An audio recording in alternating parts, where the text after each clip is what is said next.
नमस्कार दोस्तों, मैं सुनील गौतम आपका स्वागत करता हूं आपके अपने YouTube चैनल सुनील कॉन्सेप्ट में। मेरे प्यारे बच्चों, आज हम समुच्चय सिद्धांत 11th क्लास से वेन आरेख टॉपिक पर बात करेंगे। वेन आरेख है क्या? जैसा कि आपको स्क्रीन पर दिखाई दे रहा है कि हम बुक्स के थ्रू ही आज से पढ़ाना शुरू करेंगे, क्योंकि बोर्ड पर क्या होता है कि बच्चे ज़्यादा फोकस नहीं कर पाते हैं, लेकिन यहाँ पर चीज़ें पूरी क्लियर हैं। तो शुरू करते हैं और हम चाहते हैं कि आप बुक्स के माध्यम से पढ़ना शुरू करें, जिससे कि आप सेल्फ स्टडी भी करना चाहें तो लगातार सेल्फ स्टडी भी कर सकें। तो चलिए दोस्तों, शुरू करते हैं आज का लेक्चर। आज का फर्स्ट जो पॉइंट है वो है आपका वेन आरेख। वेन आरेख की बात की जाए तो वेन आरेख है क्या? समुच्चयों के बीच अधिकांश संबंधों को आरेखों द्वारा निरूपित किया जा सकता है, जिन्हें वेन आरेख कहते हैं। मेरे प्यारे बच्चों, वेन आरेख का मतलब है कि जो भी हम सेट थ्योरी पढ़ते हैं, तो सेट थ्योरी में जो भी रिलेशन होते हैं, ये ज़रूरी नहीं है कि हम उन रिलेशंस को, जैसे कोई सेट है, सेट का सबसेट लेना है हमें, तो ये ज़रूरी नहीं है कि हम मैथ की भाषा में ही उसको दिखा सकते हैं।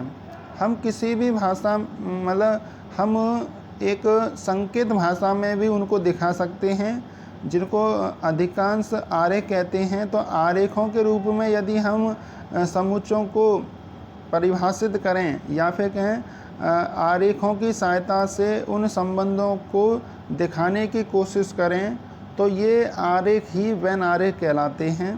वेन आरेख का नाम अंग्रेजी तर्कशास्त्री जॉन वेन के नाम पर रखा गया। वेन आरेखों में आयत और बंद वक्र सामान्यतः वृत्त होते हैं।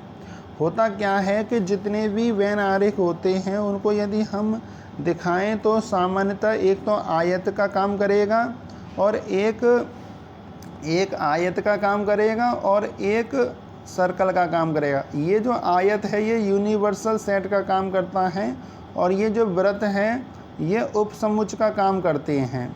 तो आपको ये ध्यान रखना चाहिए कि ये जो आयत जो होता है ये बड़ा होता है, क्योंकि यूनिवर्सल सेट बड़ा होता है, तो इसको एक आयत के रूप में ले लेते हैं और उसके जो उपसमुच्चय होते हैं उसको अंदर गोलों में रख देते हैं।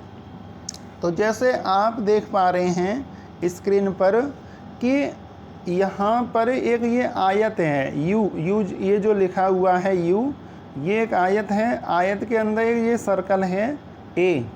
तो इस सर्कल के अंदर जितने भी 2, 4, 6, 8, 10 हैं, इस सर्कल के अंदर जो भी नंबर लिखे होते हैं उसकी मीनिंग ये होती है कि समुच्चय ए के जितने भी अवयव हैं इस सर्कल के अंदर आ जाएंगे। सर्कल का मतलब वृत्त के अंदर आ जाएंगे।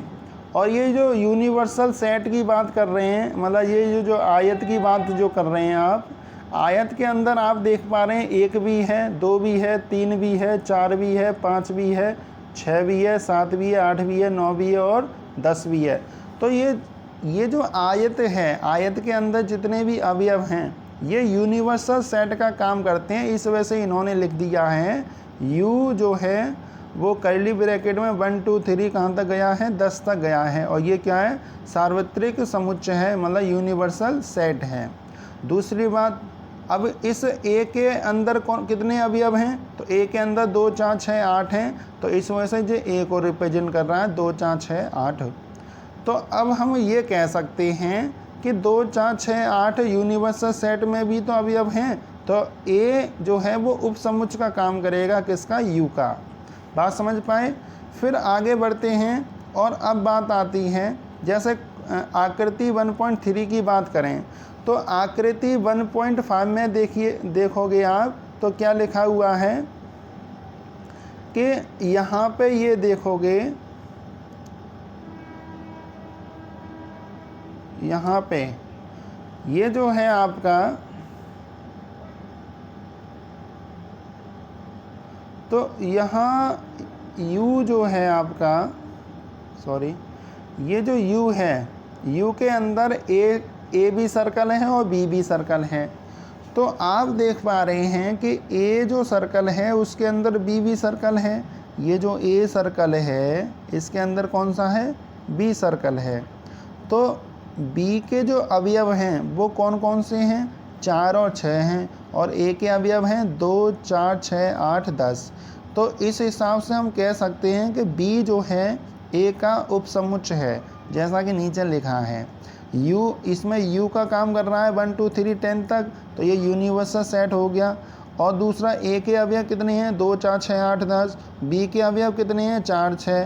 तो इसका मतलब ये हुआ 4 और 6 इसमें ही तो हैं ए में, तो B is the subset of A. ये बात समझ पाए तो अब आगे बढ़ते हैं और फिर समझते हैं कि समुच्चयों पर सक्रियाएँ कौन कौन सी होती हैं। जैसे ये है समुच्चयों पर सक्रियाएँ।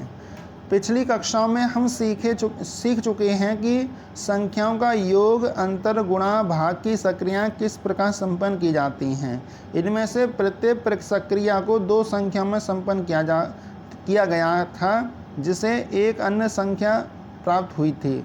उदाहरण के लिए 2 संख्या 5 और 13 का योग की सक्रिया संपन्न करने से हमें संख्या 18 प्राप्त होती है। मतलब संख्या पे जो ऑपरेट किया जाता है, जो ऑपरेशन किया जाता है, उन्हीं को सक्रियाएँ कहते हैं। तो 5 और 13 का योग 18 आ गया। इसी प्रकार 5 की गुणा 13 में करोगे तो 65 आएंगे। तो ये पूरी जितनी भी सक्रियाएँ थी, प्लस योग का था, गुणा का था, भाग का था, है ना। लेकिन समुच्चय में भी संपन्न करने के लिए एक अन्य समुच्चय बन जाता है। जब भी कभी इस प्रकार कुछ ऐसी सक्रियाएँ हैं जो 2 समुच्चयों पर संपन्न करने से हमें क्या मिलेगा, एक नया समुच्चय बनेगा, सॉरी, तो वो एक नया समुच्चय बन जाता है। अब हम समुच्चय में होने वाली कुछ सक्रियाओं को देखेंगे। तो पेज नंबर नेक्स्ट पर बढ़ते हैं। तो परिभाषित करने के लिए करेंगे और उनके गुणधर्मों की जांच करेंगे। जैसे समुच्चयों का सम्मिलन, ये समुच्चयों का सम्मिलन, यूनियन ऑफ सेट क्या होता है। तो यूनियन ऑफ सेट की बात की जाए तो जैसे मैं एक सबसे पहले मैं एग्जाम्पल को लूँगा, मैं एग्जाम्पल से मैं समझाऊंगा आपको। जैसे ए का जो सेट है उसमें 2, 4, 6, 8 हैं, और बी के में है 4, 8, 10, 12। अब ए यूनियन बी, इसको बोलते हैं ए यूनियन बी। तो हमें ए यूनियन बी निकालना है। मेरे प्यारे बच्चों, ए यूनियन बी निकालने के लिए सबसे पहले हम क्या करते हैं कि ए यूनियन बी का मतलब ये होता है कि जैसे हमारे पास 2 कनस्तर हैं, एक ए टाइप का है और दूसरा बी टाइप का कनस्तर है। हम एक तीसरे कनस्तर में ए और बी के अवयवों को डालेंगे। तो सीधी सी बात है कि जो कॉमन होंगे वो एक ही बार तो जाएंगे उस कनस्तर में, तीसरे में। जैसे इसमें आप देख रहे हैं 6 और 8 ए में भी है और बी में भी है, तो हम ये जो कॉमन वाले हैं उनको एक ही बार भेजेंगे कनस्तर सी में। तो जैसे कनस्तर ए में हमारे एक और कनस्तर बी में, और ये कनस्तर सी हो गया हमारा, ये ए और ये बी, और ये तीसरा है सी। तो इसके अवयव इसमें भेज दिए और इसके अवयव भी इसमें भेज दिए। तो इसमें कितने अवयव हो गए, तो हो गए 2, 4, 6, 8, 10, 12। तो ये 2, 4, 6, 8, 10, 12 ये जो हैं वो यूनियन कहलाते हैं, ए यूनियन बी कहलाते हैं।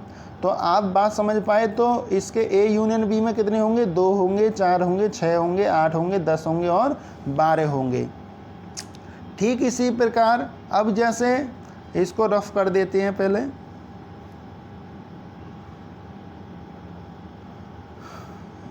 सॉरी,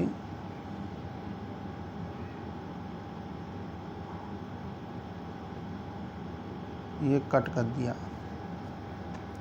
अब देखिए, अब आप देख पा रहे हैं कि एग्जाम्पल 13 की बात करें हम, तो एग्जाम्पल 13 में क्या लिखा हुआ है कि मान लीजिए कि ए ई आई ओ यू है, सॉरी,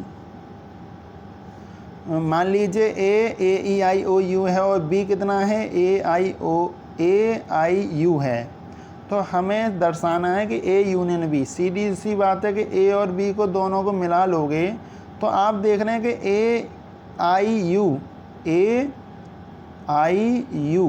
ये कॉमन ही तो हैं, दोनों में कॉमन है तो एक ही बार लिया जाएगा। तो ए यूनियन बी जो आएगा उसमें ए ई आई ओ यू आ जाएंगे, ए ई आई ओ यू आ जाएंगे। तो ए ई आई यू किसके बराबर है, ए के बराबर है। तो हम सिद्ध कर पाए ए यूनियन बी बराबर ए ई आई ओ यू।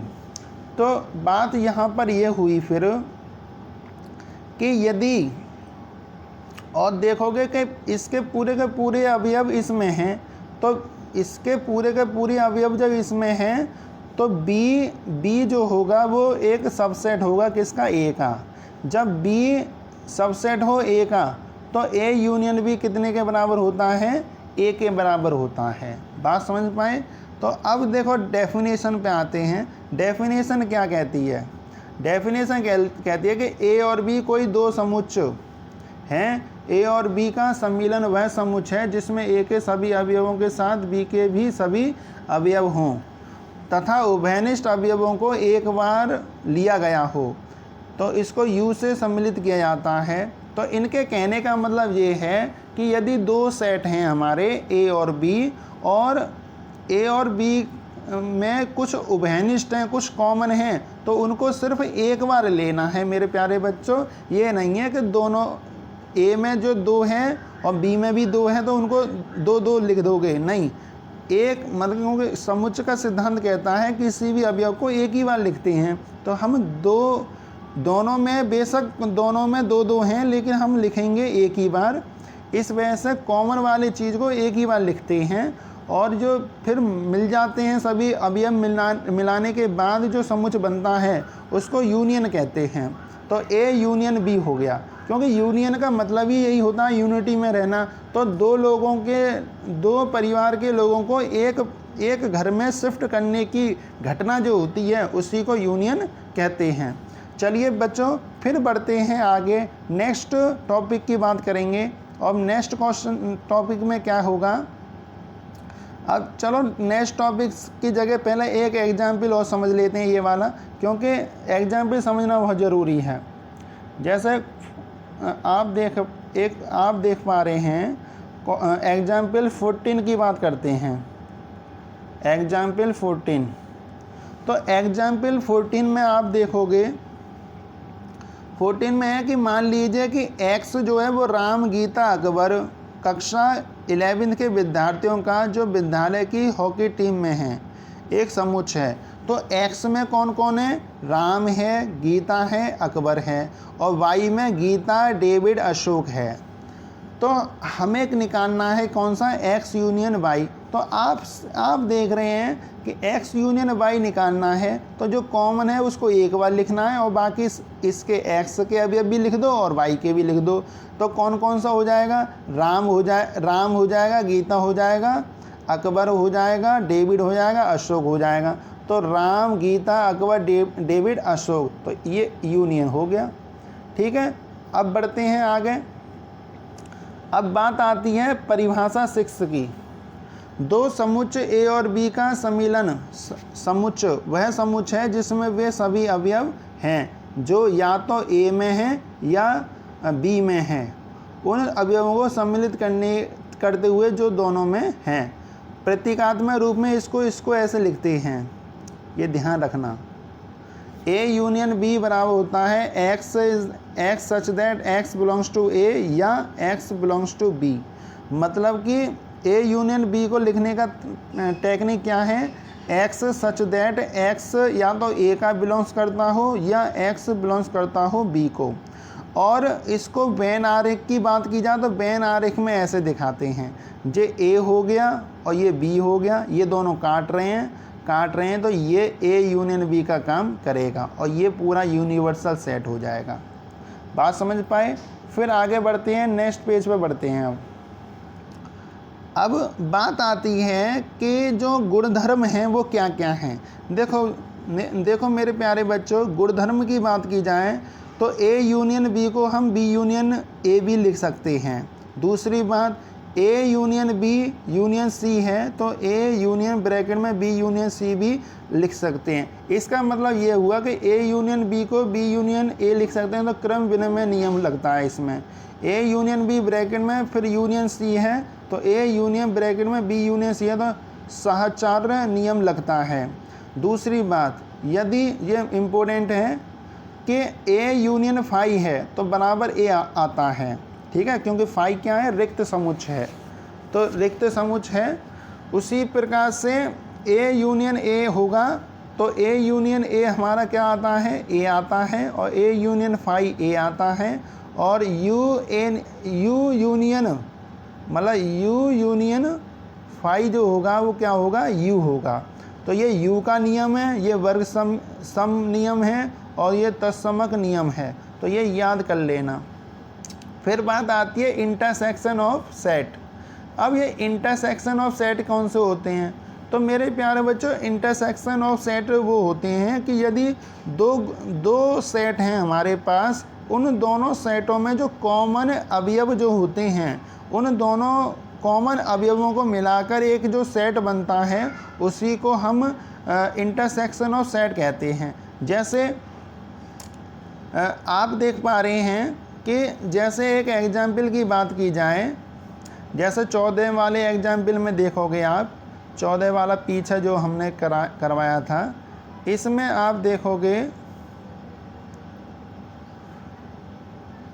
ये देखो, जैसे 14 एग्जाम्पल में राम गीता अकबर हैं, एक्स और वाई में गीता डेविड अशोक हैं, तो इन दोनों में कॉमन कौन है, तो आप कहोगे कि कॉमन गीता है, तो गीता कॉमन है तो इसको एक्स इंटरसेक्शन वाई कहेंगे। एक्स इंटरसेक्शन वाई को लिखने का जो तरीका होता है वो ऐसा होता है, एक्स लिख के फिर ये वाला साइन लगाते हैं, मतलब यू का उल्टा बनाते हैं, एक्स इंटरसेक्शन वाई। बात समझ पाए, तो इसको बोलते कहते हैं कैसे हैं, एक्स इंटरसेक्शन वाई, इसको इस प्रकार से बोला जाता है। अब यहाँ पे लिखा हुआ है, इसकी बात करोगे कि इंटरसेक्शन ऑफ सेट्स समुच्चय ए और बी का सर्वनिष्ठ उन सभी अवयवों का समुच्चय है जो ए और बी दोनों में उभयनिष्ठ हैं। तो यहाँ पे अंडरलाइन कर देते हैं कि ए और बी दोनों में जो उभयनिष्ठ होते हैं उन सभी अवयवों का एक समुच्चय होता है। इसको यू को उल्टा करके बनाया जाता है, और इसको लिखते कैसे हैं, तो ए इंटरसेक्शन बी है तो इसको ऐसे लिखेंगे कि भाई X such that X belongs A और एक्स बिलोंग्स बी। यहाँ पे और लिखा है या नहीं लिखा है, लेकिन ए यूनियन बी में क्या लिखा था, ए यूनियन बी में लिखा था कि X such that X belongs to A, है ना, एक्स बिलोंग्स टू ए और या एक्स बिलोंग्स टू बी। तो बात समझ पाए। अब जैसे इसमें एग्जाम्पल 12 की बात की जाए तो एग्जाम्पल 12 में 6 और 8 कॉमन थे, तो ए इंटरसेक्शन बी कितना हो गया, 6 और 8 हो गया। इसी प्रकार 14 में गीता कॉमन थी तो जे हो गया। अब बात आ रही है कि जैसे एग्जाम्पल 17 की बात कर रहे हैं, तो ए में कितने हैं, 1 से लेकर 10 तक हैं, बी में 2, 3, 5, 7 हैं, तो सीधी सी बात है 2, 3, 5, 7 क्या होंगे, वो एक कॉमन हो जाएगा। तो ए इंटरसेक्शन बी कितने के बराबर हो जाएगा, इसके बराबर हो जाएगा, बी के बराबर हो जाएगा। तो यहाँ पर एक बात समझने वाली है कि यदि बी सबसेट है ए का, बी सबसेट है किसका, ए का, तो बी सबसेट है ए का, तो हम ए इंटरसेक्शन बी जब निकालेंगे तो छोटा वाला ही आता है, मतलब ए इंटरसेक्शन बी बराबर बी होता है। बात समझ पाए। वहाँ पर ए यूनियन बी वाले में जो बड़ा वाला था सेट वो उसके बराबर होता है। जैसे ए यूनियन बी में बी यदि सबसेट है ए का, तो बी सबसेट है ए का, तो हम कहेंगे कि ए यूनियन बी बराबर ए, लेकिन यहाँ पर ए इंटरसेक्शन बी है तो हम कहेंगे ए इंटरसेक्शन बी बराबर बी। आई होप आपको समझ में आया होगा। फिर आगे बढ़ते हैं और फिर परिभाषा पे बढ़ते हैं। अब देखो परिभाषा जो लिखी हुई है ये लिखा हुआ है इसकी परिभाषा पढ़ोगे तो समुच्चय ए और बी का सर्वनिष्ठ उन सभी अवयवों का समुच्चय है जो ए और बी दोनों में ही हों। मतलब कंपलसरी जो है वो ये है कि दो सेट तुम्हारे पास हैं ए और बी, तो ए और बी यदि दो सेट हैं आपके पास, तो जो ए इंटरसेक्शन बी यदि आप निकालना चाहते हो तो ए इंटरसेक्शन बी से जो समुच्चय बनेगा उसके जो अवयव होंगे वो ए में भी होने चाहिए और बी में भी होने चाहिए, ये शर्त होती है। तो ए इंटरसेक्शन बी को हम इस प्रकार लिखते हैं X such that X belongs to A और X belongs to B. Union वाले में यहाँ यू था। अब देखो यहाँ की बात करोगे, सीधी सी बात है कि ये वाला जो एरिया होगा आपका, ये एरिया जो होगा उसमें ए भी शामिल होगा और बी भी शामिल होगा, तो वो कॉमन वाली बात हो जाएगी। इस वजह से जो ए और ये बी, तो ये वाला जो हिस्सा है वो किसका काम करेगा, ए इंटरसेक्शन बी का काम करेगा। आई होप आपको समझ में आया होगा।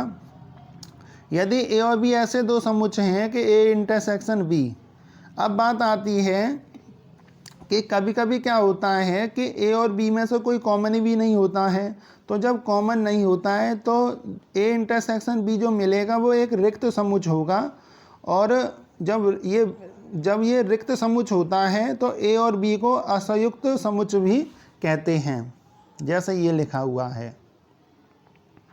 जैसे ए में है 2 4 6 8 और बी में है आपके 1 3 5 7। सीधी सी बात है, ए में सम संख्याएं हैं, बी में विषम हैं, तो ये अलग अलग काटेगा नहीं एक दूसरे को। जब काटेगा नहीं तो कोई भी अवयव नहीं होगा, जब कोई भी अवयव नहीं होगा तो उनको अलग अलग असंयुक्त समुच्चयों को वैनारिक द्वारा इस प्रकार रिप्रेजेंट किया जाता है, अलग अलग दिखाया जाता है, ये बात ध्यान रखना। और इसमें भी वही नियम लगते हैं जो कि यूनियन वाले में लगते थे। क्रम विनिमय होता है, सहचार होता है, फाई इंटरसेक्शन ए कहें तो फिर फाई आएगा, यू इंटरसेक्शन ए कहें तो ए आएगा, तो फाई और यू वाला नियम भी लगता है। ए इंटरसेक्शन ए तो ए लगेगा, A intersection B union C लगेगा। तो ये इम्पोर्टेंट है, ये वितरण या बटन नियम कहलाता है, तो इसको ये लिख सकते हैं। बात समझ पाए? तो इसके बाद कुछ ये वेन आरेख दिखाए गए हैं। जैसे आप 3 की बात करते हैं, 3, तो इसमें आप देख रहे हैं कि ये बी और यू की बात करें तो बी यूनियन सी का काम कर रहा है, यहाँ पे ए इंटरसेक्शन बी का काम कर रहा है, और यहाँ पर आप देख रहे हैं बी यूनियन सी, मतलब बी यूनियन सी तो पूरा पूरा ले लिया, और बी यूनियन सी और ए में कॉमन देख रहे हैं, तो बी यूनियन सी ये है तो कॉमन ये वाला ही तो होगा, और इसी में ए इंटरसेक्शन सी में ये वाला होगा, सीधी सी बात है। और फिर यहाँ पे आप देखोगे तो यहाँ पे ए इंटरसेक्शन बी, तो ए इंटरसेक्शन बी और ए इंटरसेक्शन सी, तो पहले ए इंटरसेक्शन बी की बात करें तो ये रहा, और B intersection B, A intersection B और ए इंटरसेक्शन सी, तो ये दोनों काट। अब इन दोनों को मिला के जो बनेगा वो यही वाला बनेगा, ये जो दिखाया है। तो आई होप आपको ये भी समझ में आया होगा। आगे नेक्स्ट बढ़ते हैं और समुच्चयों का अंतर की बात करते हैं। तो समुच्चयों में अंतर क्या होता है? समुच्चय ए और बी का अंतर उन अवयवों का समुच्चय होता है जो ए में हैं किंतु बी में नहीं हैं, जबकि ए और बी को इसी क्रम में लिया जाए। अब अंतर की बात करते हैं तो अंतर क्या होता है? देखो, जैसे अंतर की बात करते हैं, जैसे ए में है 1 2 3 4 5 6 और बी में है 2 4 6 8। अब ए माइनस बी निकालना है, तो ए में बी के जितने भी अवयव हैं वो काट दो, जैसे 2 काट दो, है ना, 4 काट दो और 6 काट दो। अब बचा कितना? 1 3 5 बचा, तो ए माइनस बी जो होगा वो 1 3 5 होगा। बात समझ पाए? आगे बढ़ते हैं। जैसे बी में है ए ई आई ओ यू, और ये जो सेट है ए आई के यू है, तो बी माइनस बी निकालना है, तो सीधी सी बात है, ए कट जाएगा और आई कट जाएगा और यू कट जाएगा, और बचा कौन सा? तो बचा कौन सा? ई और यू बचा, तो बी माइनस बी कितना होगा, ई और यू होगा। बात समझ पाए। इसको वेन आरेख में ऐसे दिखाएंगे, ए माइनस बी का ये वो है वेन डायग्राम है। बात समझ पाए हो। और ए माइनस बी को लिखते कैसे हैं, ऐसे लिखते हैं X such that X belongs to A और X not belongs to B, मतलब एक्स में तो शामिल है, बी में शामिल नहीं है। तो वो अभी अब लेने हैं जो बी में नहीं हो लेकिन ए में हो। इनको करने के बाद आगे बढ़ते हैं। अब यहाँ पर टिप्पणी लिखी हुई है कि समुच्चय A minus B intersection A intersection B या बी माइनस ए परस्पर असंयुक्त होते हैं। मतलब A minus B, A intersection B और बी माइनस ए असंयुक्त होते हैं। इनमें से किसी दो समुच्चयों का समनिष्ठ समुच्चय एक रिक्त समुच्चय होता है। तो ये बात ध्यान रखना। और नेक्स्ट वीडियो में हम प्रश्नावली 1.4 के जितने भी क्वेश्चन हैं उनको सॉल्व करेंगे। आई होप आपको वीडियो पसंद आई होगी।